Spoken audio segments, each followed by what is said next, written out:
Jó sabia que havia um Deus. Portanto, se há algum conforto em Cristo, se há alguma consolação de amor, se há alguma comunhão no Espírito, se há alguns entranháveis afetos e compaixões, completai o meu gozo para que sintais o mesmo, tendo o mesmo amor, o mesmo ânimo, sentindo a mesma coisa.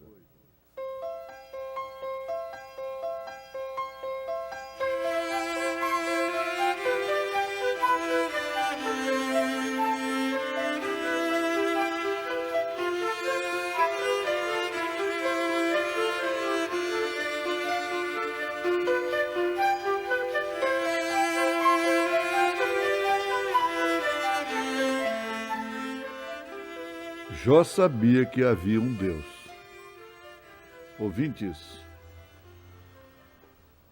consciente ou inconscientemente, o homem tem a natureza que o leva a procurar a Deus. Mas ele procura fisicamente. Essa é a questão. Porque Deus é espírito. A manifestação de Deus em carne não anulou o Deus espírito. Aquilo lá é uma manifestação de Deus. Deus se confinando em um homem. É isso. Que é o Senhor Jesus Cristo. Ele sempre, isto é, o homem sempre quis ver Deus. Esse é um clamor inconsciente que ele tem dentro de si. Então tem feito criaturas para parecerem com Deus e servirem de Deus para eles.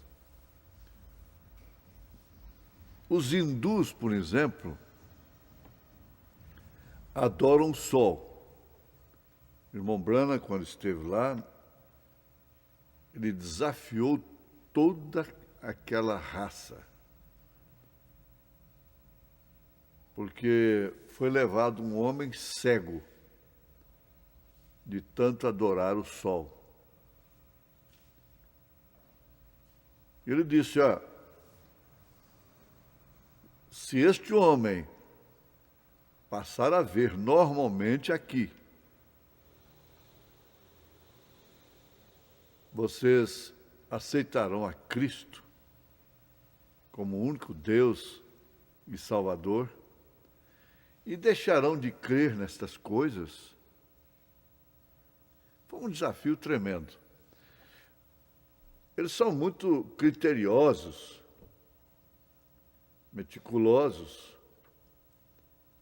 Então, uma junta médica deles examinou aquele homem para confirmar, não só em relação aos que o conheciam, seus parentes, seus pais, naturalmente, mas uma comprovação da ciência deles. E comprovaram que ele era, de fato, cego e que não tinha como retornar. Não havia possibilidade. Agora veja que coisa tremenda. E ele, então, desafiou: vocês aceitam a Jesus Cristo como único e suficiente Salvador? Se este homem voltar a ver, mostrando que vocês têm tido uma crença errada, então eles falavam em vários dialetos e vários intérpretes. Ele tinha que esperar um pouco, irmão Brana, um passar para o outro. Eram vários intérpretes, de dialeto para dialeto. Então aconteceu o seguinte, é que quando o irmão Brana, o profeta desta era, falou a palavra, orou a Deus e falou a palavra, o homem teve a sua visão totalmente restaurada instantaneamente. Bom, aquilo foi suficiente para quebrarem ídolos, levantar poeira. E um fato curioso, aquelas nativas que estavam com os seios expostos, logo em seguida elas começaram a tampar os seus seios com as mãos, com vergonha. Por que não tinham antes? Elas estavam como as nativas cristãs de hoje. As cristãs nativas, as evangélicas. Só que para essas aqui não tem solução, não tem milagre, não. Por causa dos doutores que eles amontoaram para si, conforme suas próprias concupiscências. Agora, essa é a verdade. 30 mil pessoas se converteram a Jesus Cristo. Somente naquela reunião. Bom, Paulo encontrou aquele povo lá no Areópago de Atenas, né? Atenas, na Grécia, totalmente supersticiosos a respeito deste Deus desconhecido. Que eles sabiam que ele estava lá, mas ainda eles não o conheciam. Isso está na Bíblia Sagrada. E um outro testemunho bíblico é de Jó. Jó sabia que havia um Deus. Com certeza absoluta. E sua família sabia que ele adorava a esse Deus. Sua esposa sabia muito bem. Tanto que ela disse assim, amaldiçoa este Deus seu aí, ó, e morra. É um alívio para você e para mim também, não é? Mas ele disse, seu lugar é entre as loucas. Ela o desafiou com toda a razão.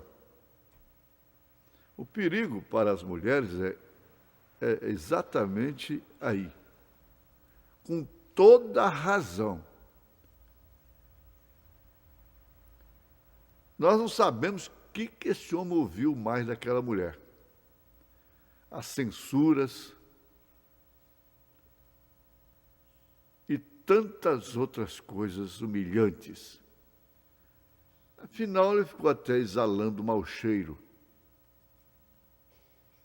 Um homem indesejável, insuportável. E respeitando a um Deus, adorando a um Deus, crendo a um Deus, que o deixara cair em tal situação. Então você amaldiçoa esse Deus, com o qual você convive, no qual você crê, e então você tem uma via que é uma solução, morrer. Aleluia. Mas ele sabia. Ele disse, eu sei que o meu Redentor, ele tinha uma convivência de redenção com Deus. Ia além de crer apenas em Deus. Mas ele tinha um relacionamento de redenção. Então ele disse, eu sei Preste bem atenção, convictamente. Eu sei que o meu Redentor vive. E tem mais outra coisa. Um dia ele me chamará e eu lhe responderei. Que convicção tremenda. Qual foi a faculdade, a universidade de teologia que ensinou isso para Jó? Eu sei que o meu Redentor vive. E ele tinha uma experiência muito especial. Jó sempre queria falar com Deus. Importante que Deus falava com Jó. Mas Jó queria falar com Deus, o que significa comunhão.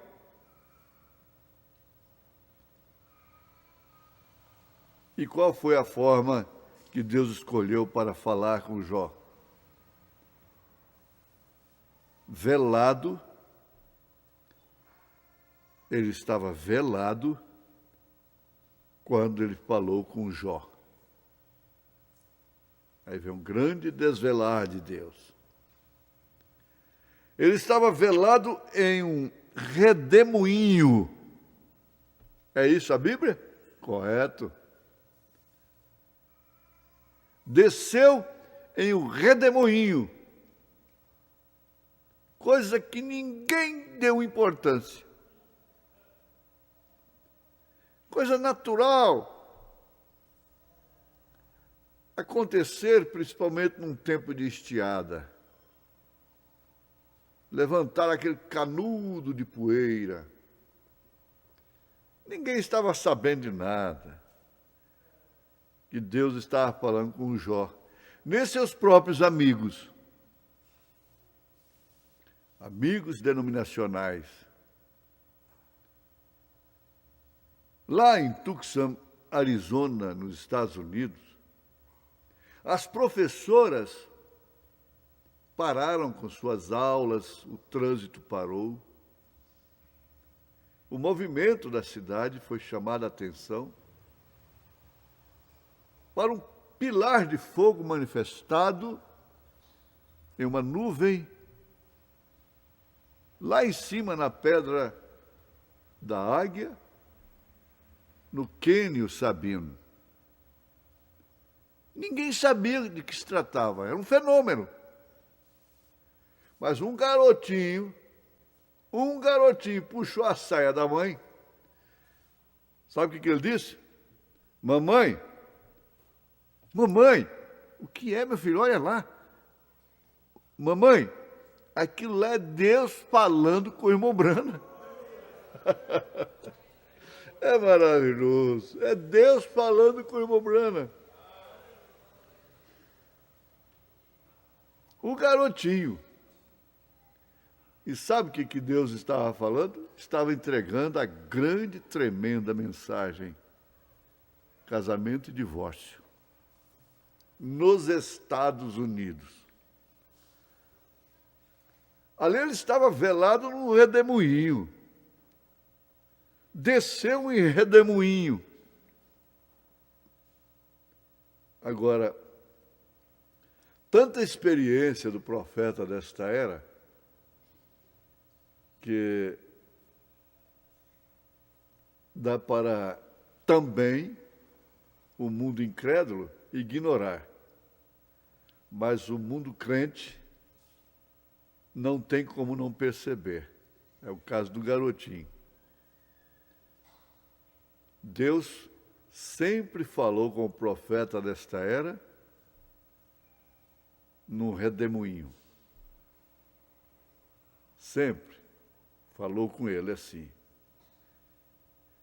Ele disse uma vez, nisto aí, nunca fumes, nem bebas, nem manche o teu corpo. Com mulher. Mulher mancha o corpo. Aí então, o que aconteceu? Ele foi crescendo, isso ele tinha 7 anos de idade. E o seu pai, que era mexia com uísque. Inclusive era traficante de uísque. Morreu salvo depois. E seu tio também. E amigos, moças, insultaram o profeta desta era. Ainda jovem, ainda tenro em idade. Pelejando para ele fumar, pelejando para ele beber. E pela terceira coisa. E por vezes ele sofreu isto, tão desafiado de ser chamado pelo seu próprio pai de marica.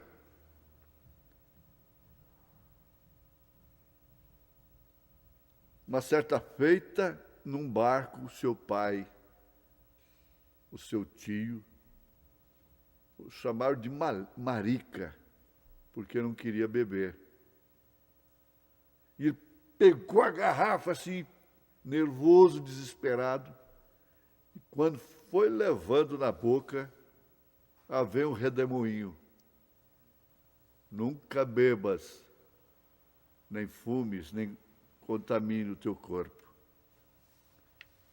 Porque eu tenho uma obra para você, para fazer através de você, que exige isto. Você é um nazireu, em outras palavras. Meu ouvinte, tudo bem.